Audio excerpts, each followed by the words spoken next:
Sorry, buddy. Woo! That's what I'm saying, baby. Yeah! After all that freaking work, dude, I'm so excited about this. This is the kind of day it's been, but...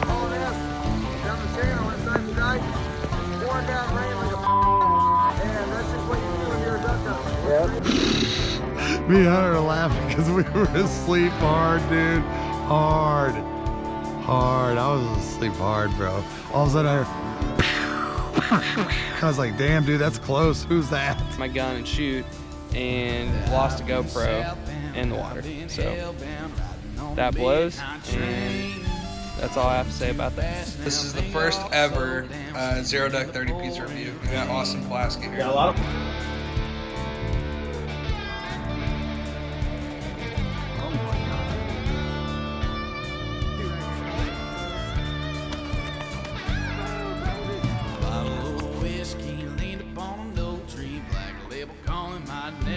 Spread sucks. Dude, our spread sucks. I mean, it looks pretty, but I guess you gotta have ducks fly by in order for them to look at your spread. Yeah, they don't look at our spread. We're gonna be hunting in the rain, getting our asses kicked, and that's what we do here at Zero Duck 30.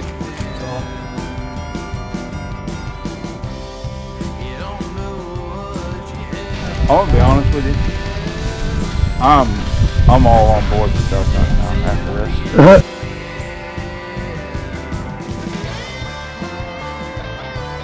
Oh, what are we doing? I don't know. I don't know what. I don't know. My legs got wedged under a log and I fell into 38-degree water, and it was survival mode, man. Gideon, I'm Tristan. What you got? Nice.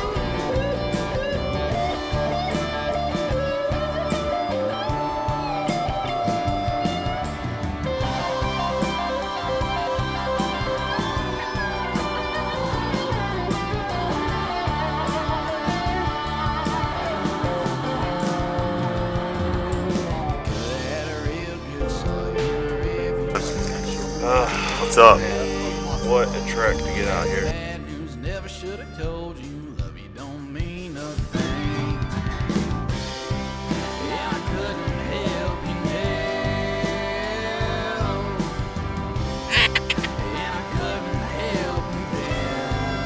Next time you're out there, you see other hunters, try to do what you can to help them out.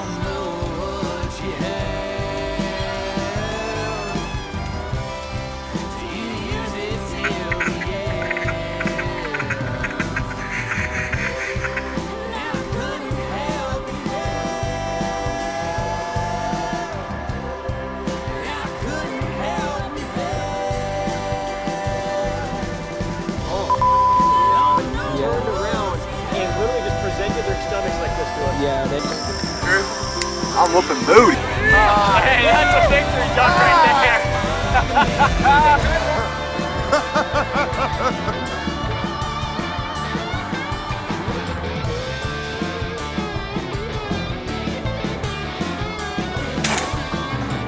Smoked! Hell yeah. Bro.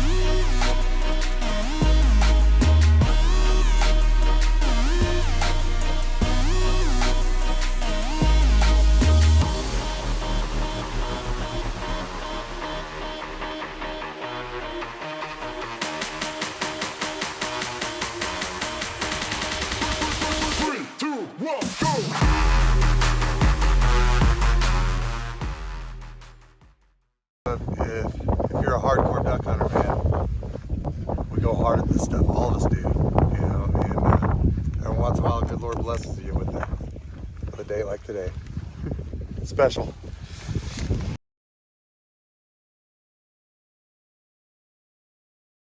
What's going on, guys? Tristan and Tony here with Zero Duck 30. This is the first ever Zero Duck 30 podcast, and we're excited. But you guys just saw that intro. Basically, we feel that a picture is worth 1,000 words, and a video is probably worth more than that. Yeah, So for sure. we felt like the video starting off could kind of paint the picture of what we're trying to do with this podcast. So with that being said, Tony, why don't you kind of tell people why we started Zero Duck 30 and what we're all about? Yeah, who is Zero Duck 30? Zero Duck 30 originally started, with my first duck boat. And we thought, well, we got to have a name for her, And so Tristan came up with the idea based off of the movie Zero Dark 30. We're on a mission. The boat's on a mission. You're an ex-Navy guy? Yeah, I'm an ex-Navy guy. It comes up with Zero Duck 30. And immediately after, I don't know how many arguments, we were like, that's the one. And then we felt like geniuses because we were like, well, what about Zero Buck 30? Mm-hmm. So that was pretty cool. But that's how it got started, and but from there it just became a passion of showing people the reality of hunting. Yeah. The TV world has gotten so commercialized, and our sport is dying simply because the baby boomers are starting to pass on. They can't hunt anymore, and that's a big population of people. And so, what's happening is that guys watch TV and all you see on there are guys getting limits of mallards, limits of whatever, shooting 200-inch deer. That's not the reality. That's not what the normal guy is going out and trying to do. Hey, and bear with us because this is our first podcast, so we're kind of trying to figure it all out. But move about an inch or two closer to the mic. I'm just looking at the audio levels. Oh, okay. So yeah, that's kind of how it started, and trying to show the reality of hunting. Some of the things that come to mind is the times that you're with your buddies or whatever, and you might only get one duck, but you work so hard, and let's say it's just a crappy morning, and that one duck makes your whole morning. And just being around your buddies and showing, how hard you had to work to get that. We've had that happen a lot. A whole lot. Especially, on public land. I mean, you guys know how it is on public land. It's a struggle, It is. And the reality of hunting is that most of the time you don't win. We're always chasing, like us this season, that 8-man limit. It just doesn't happen very often. When I first got into duck hunting, the very first duck hunt I went on with Mario, he took me out on the last day of the season, and we shot limits of green-winged teal. And I remember him telling me, dude, this is not how duck hunting works. And I thought, oh, sure it's not. And but I made quite of an investment in doing what we do because I want to help grow the sport the right way. I want to show young people and anybody that's trying to get into the sport what it really takes to go out there and do that. And most of the time, it's public land. And, we've been hunting public land all our life as deer hunters and stuff. But we want to promote the sport the right way, teach the younger generation the right rules, the unwritten rules, the respect to have towards other hunters. And it kind of just changed the dynamic of, the guy that's out there goes on Facebook and asks a question because he's new to a group that was created to help hunters, I want to say. And shame on you, some of you moderators, for allowing that stuff, because a guy should never, or gal should never get bashed for a question. Or, as Tristan was talking about, sometimes it's about one duck. For sure, if you go on there and you post a picture of one duck, you're going to have some beep that has to say something negative. For sure. And one thing that comes to mind, a story I was telling Tony earlier, is, for example, I was building a duck mount wall in my basement. I made it, reclaimed wood, painted it kind of white, And the only 3 ducks I have right now mounted are my first pair of wood ducks and a nice ringneck I shot in Florida. So I put those up on the wall and make a TikTok about it, and it did pretty good. I think it was like 43,000 views or 50,000 views or something like that. And of course, some guy had to comment on it and say, "Oh, that looks good, but those are some trash ducks." So I was gonna kind of lay into him a little bit, but the community on TikTok kind of did it for me. And I shouldn't have to explain to that guy. Those are my first 2 wood ducks. Obviously, I want them mounted. They're one of the most beautiful ducks out there. And, ringnecks, in Florida, that's about, every other bird's a ringneck. So growing up duck hunting in Florida, I mean, that's kind of just what you're exposed to. I mean, we don't have like mallards and a lot of it's hard to find puddle ducks a lot of times in Florida outside of blue-winged teal and every once in a while green-winged teal. So that's just, kind of why I got it mounted. It was a nice one. So, but, there's always somebody that's got to shoot people down, and we're kind of trying to change that kind of perspective on hunting. Absolutely. Tristan did a TikTok the other day about, there's nothing more rewarding than seeing another hunter's success. And, of course, us older guys, we've lived through that and we've had more opportunities to do that. But I got to tell you, that's almost more gratifying than going out and shooting a limit any day. You're going to remember those things more and have those relationships way longer than those couple ducks that you shot. Let's talk about Teal Heaven this year. Yeah. It's a great example of it. There's a little backstory there that we kind of failed to show you guys through the video, but Tristan, talk a little about that and what happened there. All right, so we're pretty familiar with this WMA in South Georgia. We've teal hunted there before. So the week before teal season this year, we were scouting all day, and I'm talking miles. The weekend before, I should say. And we weren't finding nothing. Like, I know for one instance that you and Drew took off walking for about an hour and a half, and me and Hunter went the other way and took off walking for an hour and a half because it's impoundments you can't get your boat into. So we didn't see a single teal. Maybe like 1 or 2 coots. We got scouting and stuff, and we knew that these impoundments that you could get to by boat hadn't been flooded. So with that being said, we're not expecting there to be any water, so we're kind of low on our hopes. But we went out and scouted, put our work in, and went to this impoundment, and we're standing on this dike, and I remember glassing, and it looks like there's no water, but way out in the middle of it. Hey, and you know what's important? Mm-hmm. That was at 1:30, 2 o'clock in the afternoon. Yes, it was. So sorry to interrupt. It's because we'd spent all day so far since like 6 a.m. Mm-hmm. And so we're looking from this dike, and it's like 700 yards out, and I see this flush of had to have been 150, 200 teal get up and get down, and I'm like, that's where we're hunting opening morning. Well, there's other hunters on public land that also put in their work. So we get out there at 8:30 the night before opening teal season. Take 2 trips out there loading dudes back and forth. Yep, because we had 6 guys with us, and you can only fit like 3 plus gear and boat. So we get out there at 8:30, and 8:45, here comes, what was it? I think 6.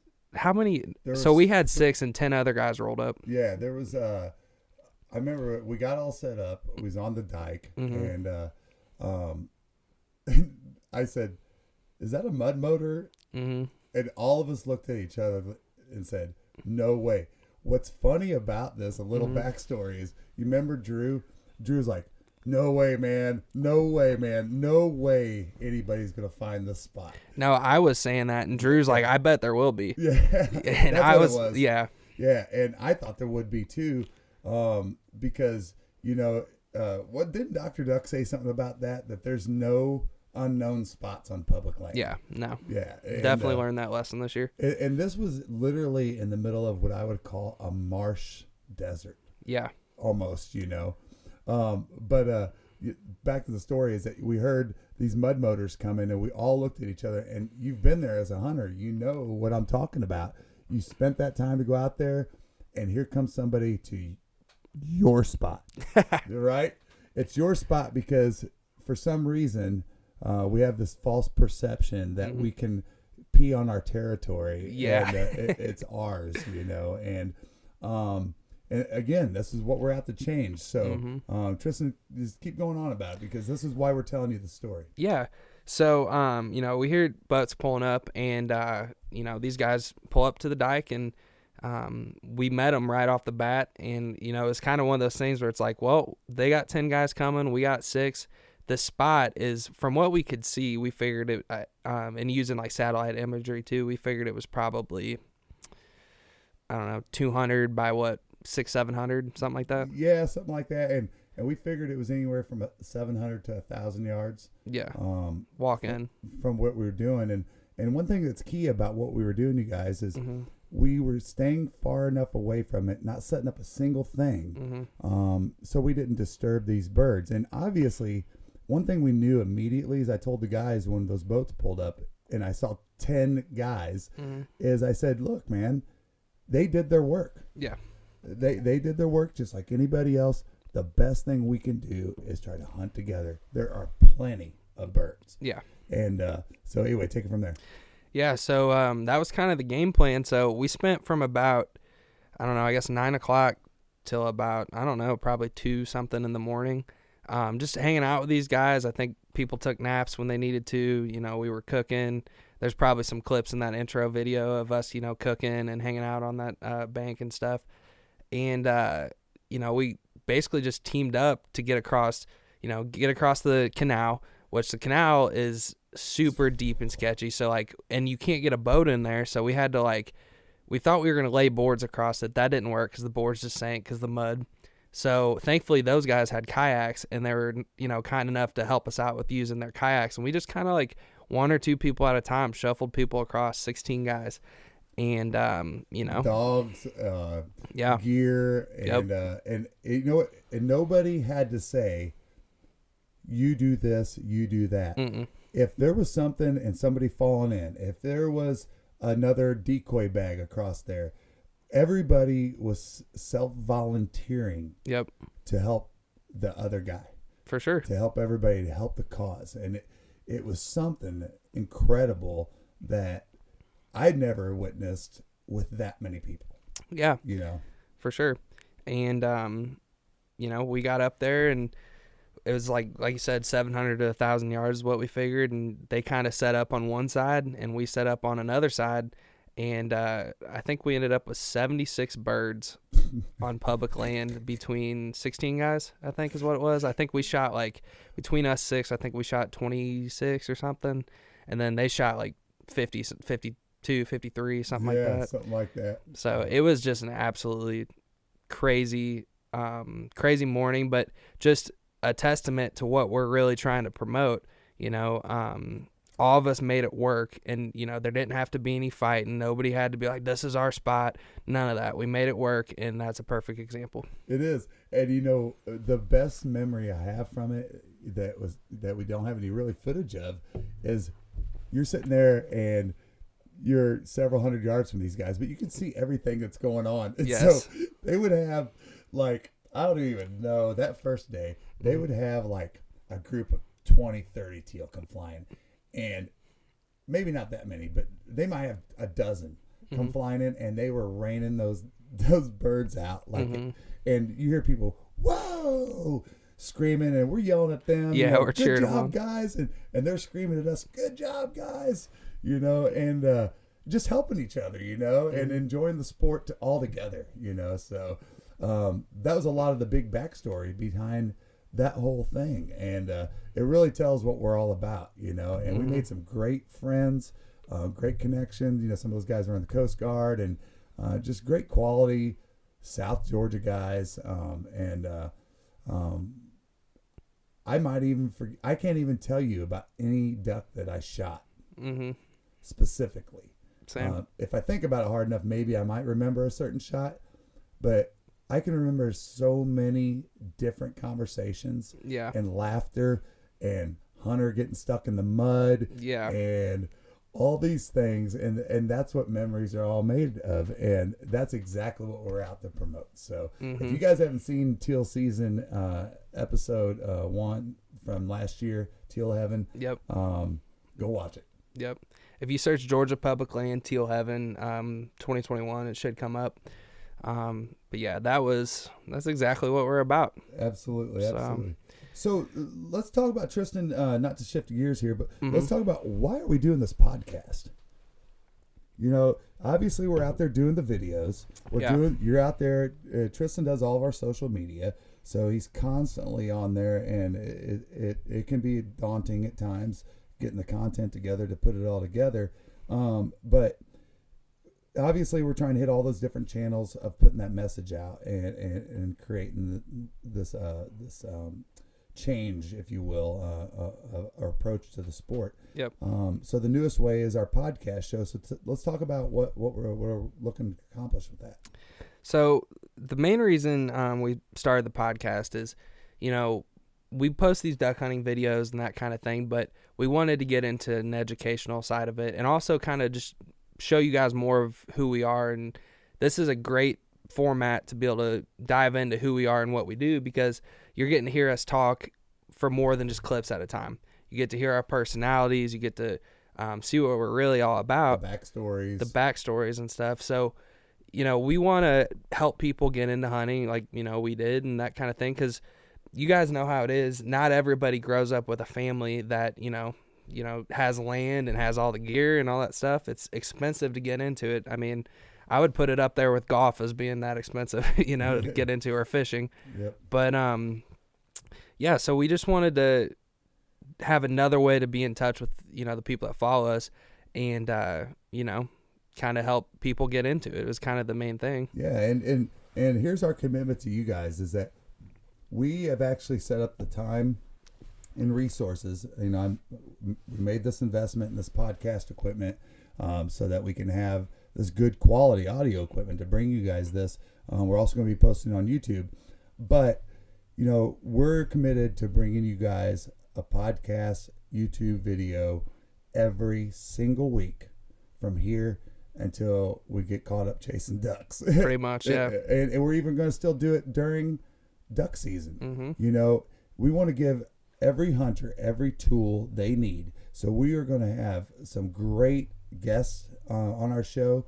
We're going to have some qualified professionals from Ducks Unlimited. We got biologists from certain states that are going to be a part of. We're even going to have some game wardens in to talk about safety and rules and things like that. Outfitters. We're going to have. We're going to talk about all the basics. We're going to talk about duck calls. We're going to talk about the spread setups, what kind of gun you shoot, what shell size, food, all of those pieces, so that by the time we're done with this podcast, between now and duck season, we're going to give you everything you need to go out and give you the best chance to be successful. Absolutely. Yeah, you couldn't have said it better. Yeah, so I mean, I think that's really what we're doing. So, Tristan, you know, I think one of the other things I wanted to talk about today is I don't think a lot of people realize what it takes to go out and do what we do and the struggles that you're going to hit. Yeah. You know, off the top of your head, talk about some of the hardest or worst things that we've had to endure as duck hunters to persevere. Well, the first one that is a no-brainer is, you know, it's teal season episode 1 or 2 of 2 years ago. And, you know, it's a Wednesday. We had success on the Saturday before. And me and Tony were like, all right, we're going to go out there on a Wednesday and take off work, get up early. Nobody's going to be hunting. We're going to slay them. Well, we get going down the river, and he's like, something feels off with our motor. And I'm like, what does that mean? And he gets it to the side of the bank right as it's starting to fall off. And honestly, I'm in the boat. You had to hop out of the boat. So go ahead and give your 2 cents on how that went down. Well, the river, we're in a coastal area. So the river, the tide was going out. It can be rough at times, this small river. And, I'm sitting there and I'm running a 10-foot longtail. This is off my first starter boat. And I keep feeling the handle going up and the weight resistance.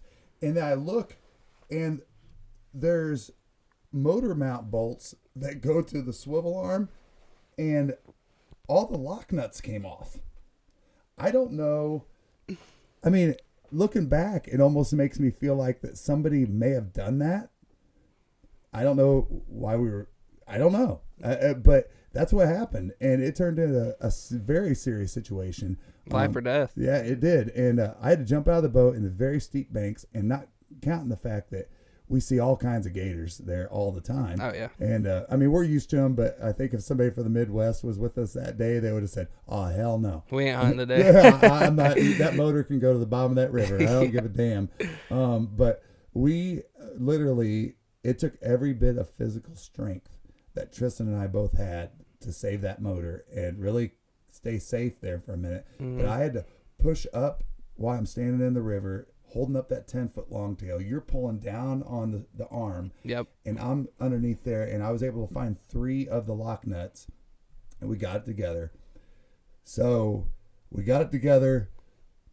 Obviously, we're really upset that we couldn't get out there to our spot because it's a race on public land. It's going to be a terrible hunt. And well, we didn't get to our spot till 8:30. So, and if you have duck hunted before, usually if you get set up at 8:30, that's probably not good. So we're just kind of like, well, make lemonade out of lemons, or lemon. Yeah, that's a saying, right? Right. And so we get out there, and it turned into being one of the funnest hunts that we've ever been a part of. And again, another story of what we're all about. We did all that work. We were out there, so we might as well set up and try to make something happen. And I don't think we shot a bird until like 11. Yeah. And you have to be off it at 12 o'clock, off the WMA. You have to stop hunting at 12 o'clock. Yeah, stop hunting at 12 o'clock. So, yeah, within 5 minutes, like 11 to 11:05, we shot 2. And I think we ended up getting a couple more before we had to get out of there. But those 3 or 4 birds, man, were like heaven sent. I mean, when you're so happy that tears come out of your eyes because you realize what you've been through to get to where you were. It was definitely, it'll be the most memorable birds ever. And another thing I'll touch on, and we were talking about this earlier, we probably posted pictures of those 3 and 4 birds, and I don't think we got any hate on it. But, if we would have posted those on certain waterfowl pages on Facebook or whatever, it would have been like, you would have taken some heat from that. And it's like, nobody knows what people go through to get those and why those are special to them. And if they heard that, and weren't just hiding behind a screen and brave to say what they were going to say, they would probably be like, oh, I totally get it. Like, I would be proud of that too. Right. Well, it goes down to, the saying of don't judge. Yeah. You don't know somebody's backstory, man. You just don't know. There's I heard a saying one time, and not to get off track, but there's a story. I was reading a book, and there was a sales manager that blew up one day in a meeting and really embarrassed one of his employees, in front of everybody. And so the employee went to HR and put in a formal complaint to try to file charges against him. And long story short is that sales manager had never done anything like that. And the reason what happened is nobody knew that his wife was in terminal cancer. And you just don't know what somebody's going through. So don't judge people is the point. Yeah. No, it's good. Good stuff. Yeah. Let's see. What else are we looking at going over here? Let's talk about this. What does it take to put together one episode? How many times have we tried to put together an episode and recorded hundreds of hours of footage to only go, that day sucked. We're not going to have an episode. Yeah. No, I mean, this is going to be a 2-part answer to that. The first thing is going to be, answering what it takes to put an episode together. first of all, what I relate it to, like learning Adobe, working with these GoPros or phones or whatever, it's like learning another language, and it all kind of builds off each other. So, you learn a sentence, and then you learn a paragraph, and then you can write a paper. Right. So, not that I'm like anything insane, but I could probably write a decent paper now. And it's taken 2 years, and I'm constantly learning new things. If something comes up, and let's say I gotta look for, like, creatively, I want to have something merge different, or I want to blur something out or highlight something. It doesn't matter what it is. You're learning these things. So with that being said, you're going to YouTube, you're going to your friends that are in the same kind of thing, and you're picking these things up as they go. What I would say to anybody that's starting this is YouTube is your best friend. Even Dalton with Salty Shots, he'll tell you that, which he's done some, video for us too. But it just takes time. It takes persistence. And you got to have a passion for it, because, our family, people don't know this, but our family's always been involved in some kind of art thing, whether it be, painting or pastels or, working, carpentry, something.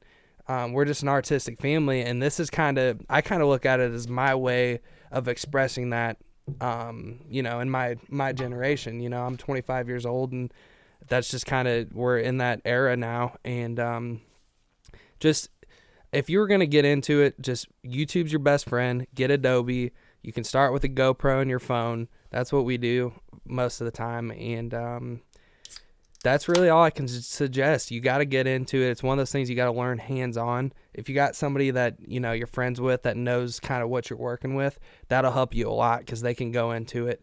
And that's kind of just how I would answer that question. I mean, I don't really know what else I would add to that. Yeah, it's just, it's crazy the amount of hours and things. One of the things, if you watch our videos from the very beginning to now, we're a little bit embarrassed, honestly, about some of our first videos, because we just talk too much, but it was really just coming out of the passion of really trying to get out the message, you know.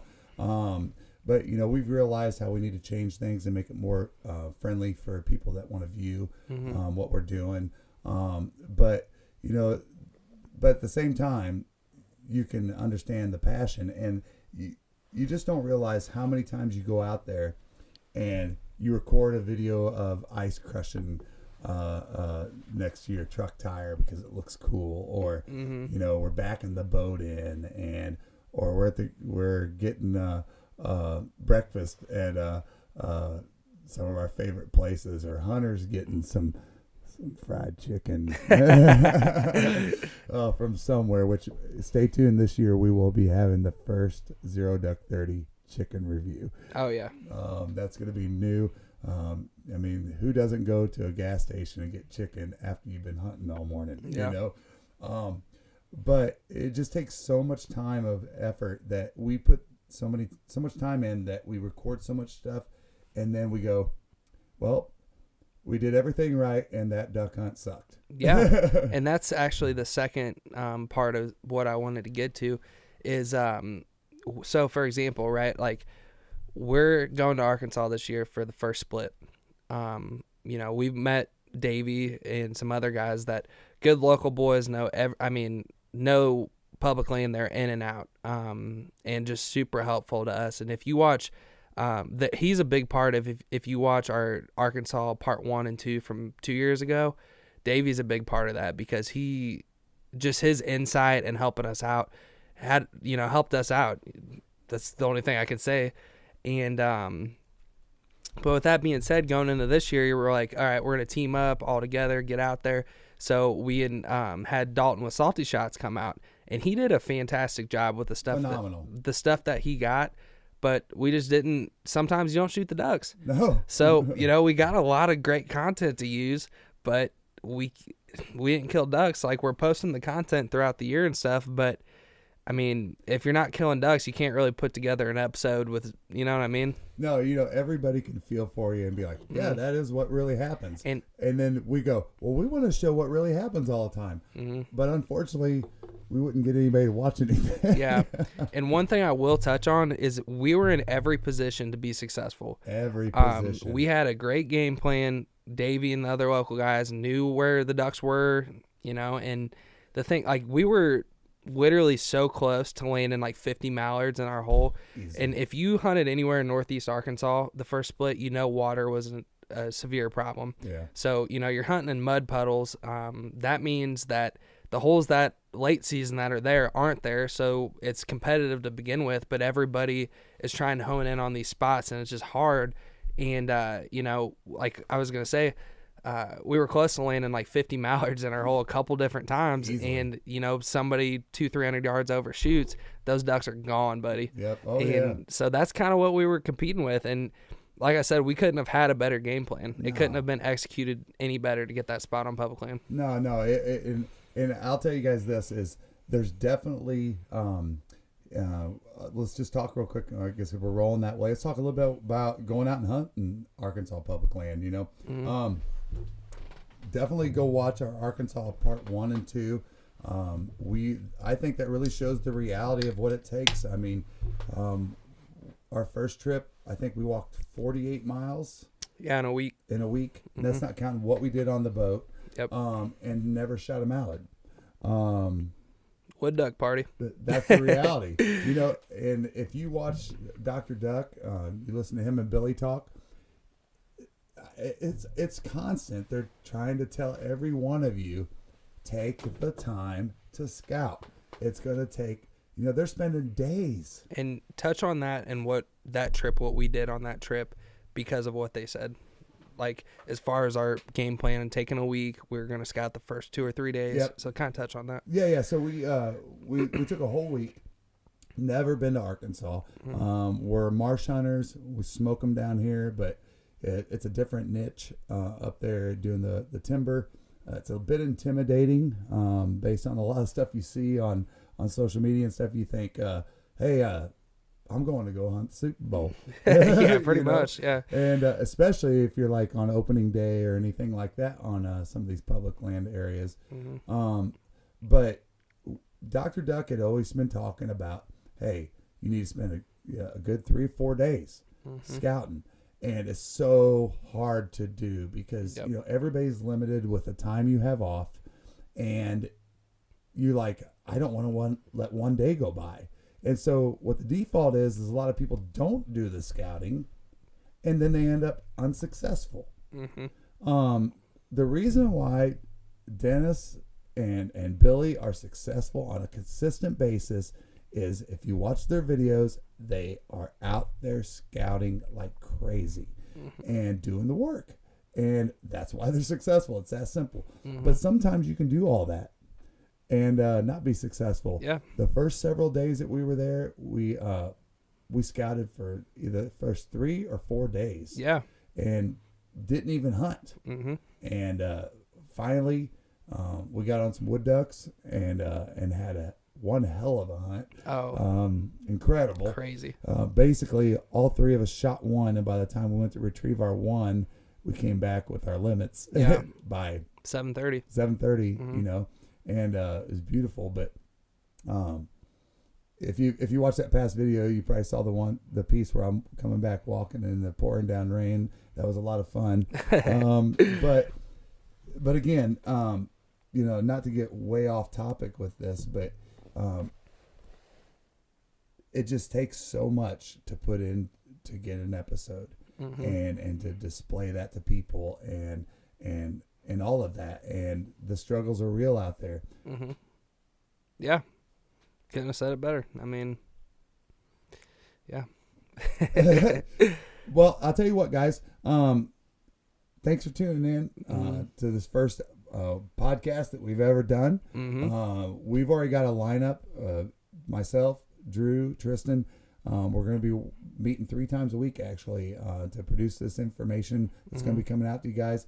Some of the upcoming topics that we have, we're going to be talking about what it takes to be successful in specific flyways. Yep. That's going to take us a little bit because we've got some special guests that we're going to have that are definitely vetted and professionals in that area, and we're going to bring them on and let you guys hear from them what it takes to go hunt those different flyways. Yep.